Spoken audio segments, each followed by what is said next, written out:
সবাইকে good morning বন্ধুরা। দেখো এখন আমি রান্না করতে চলে এসেছি। চলো আমি কি রান্না করছি। এখন ডাল বসিয়েছি, ডাল ফোড়ন দেবো। তো তোমাদেরকে একবার দেখিয়ে দিই আমি ডাল। তো দেখো এখানে ডাল হচ্ছে, মুগ ডাল এটা।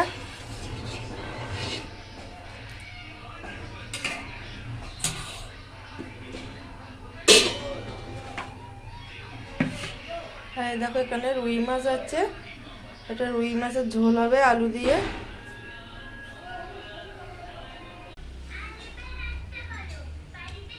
তো এবার ডালটা আমি নামিয়ে নেব। ডালটা হয়ে গেছে, তো এবার আমি ডাল নামিয়ে নিয়ে তারপরে মাছটা বসাবো, মাছের ঝোলটা হবে।